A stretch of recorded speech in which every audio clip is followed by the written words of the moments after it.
Okay mga kamista, magandang gabi sa akin dito at magandang umaga dyan sa inyo. Okay, magbabalik po tayo at magbibigay lamang tayo ng isang komento o reaksyon dito sa bagong pahayag ng ating DILG Secretary John B. Cremulya. Mukhang meron po tayo kasing magandang balita tungkol po dito sa update ng mga nawawalang sabongero. So, recap lang tayo mga kamista, no? Last week,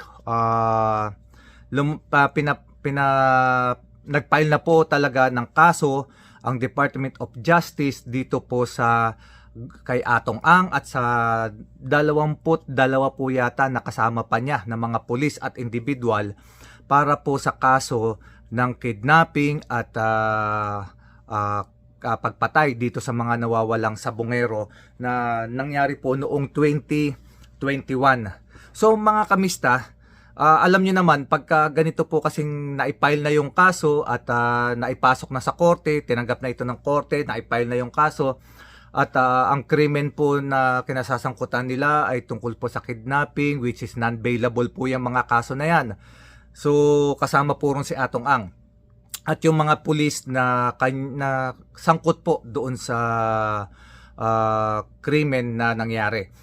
So ngayon mga kamista, ngayong araw na ito, December 17, ay nagpahayag na itong DILG na si Secretary John B. Cremulya na naghihintay na lamang po sila ng arrest warrant na ilalabas ng korte. At ayon po kay John B. Cremulya, bago nga raw po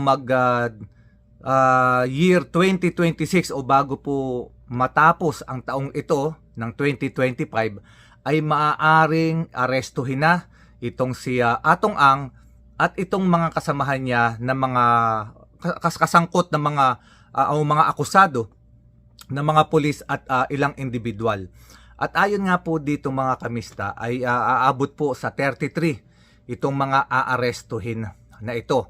So meron pong sinabi itong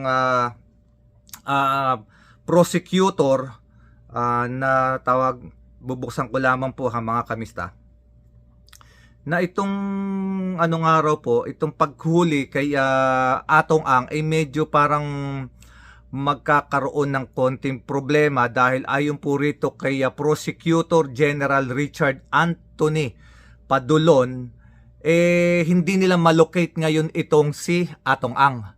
Parang hindi nila alam kung nasaan ang location or saan nag-i-stay itong si Atong Ang mga kamista.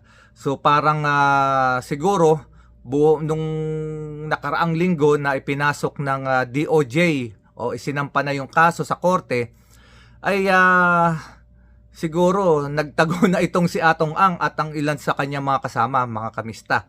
Pero ito pong mga pulis na sangkot dito ay katulad po nitong si Lieutenant Colonel Orapa na number 1 po sa kanyang na sumusunod po sa pinaka-akusado kay Atong Ang at yung kanyang mga kasamahang pulis, ay ito po ay hindi na po ito makakatakas, itong mga pulis na ito.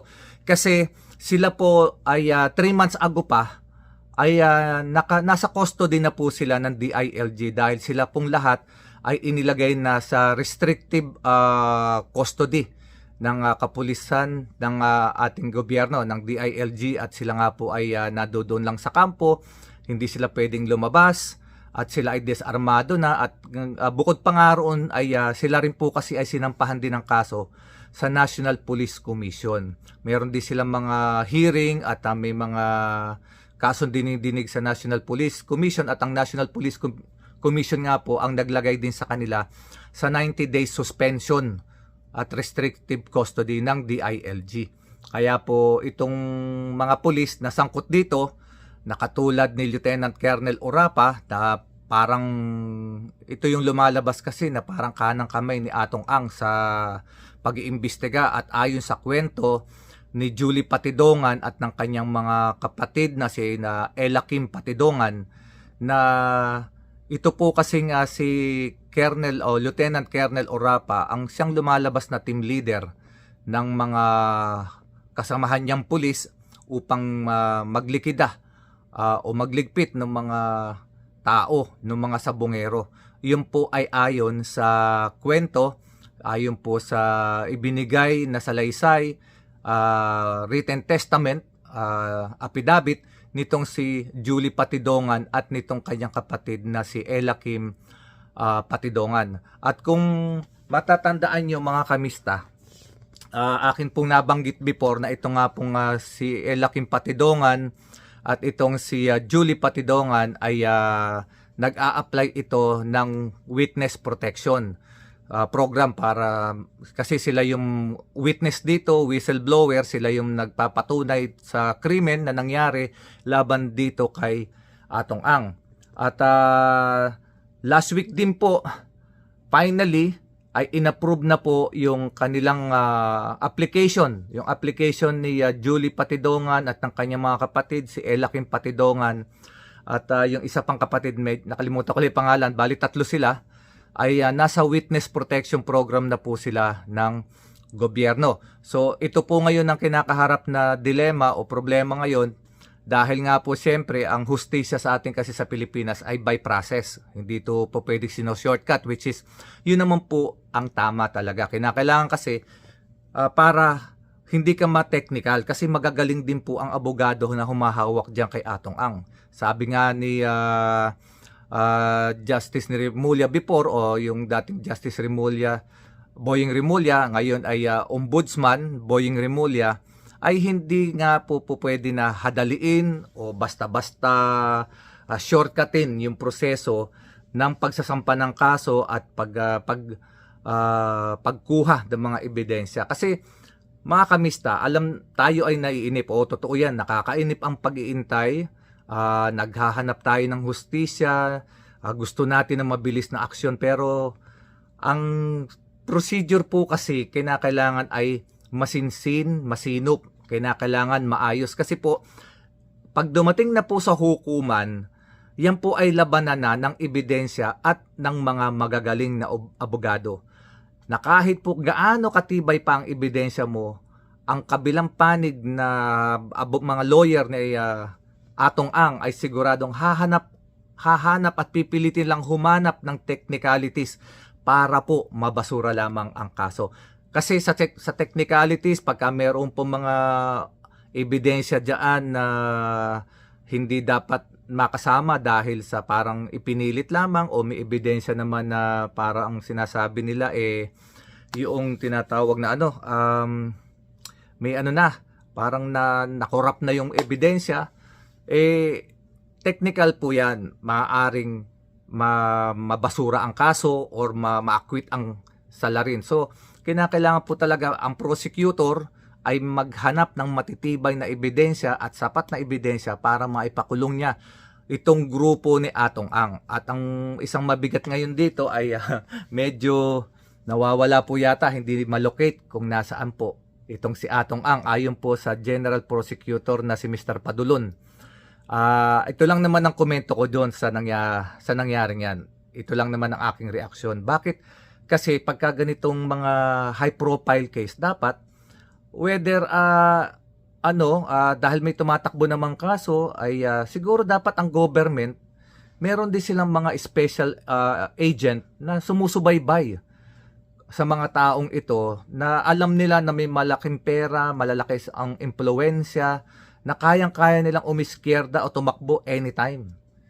So dapat, alam naman natin ang buong Pilipinas ay hindi nababantayan ng husto ng ating mga kapulisan, ng ating mga border agent, ng ating immigration.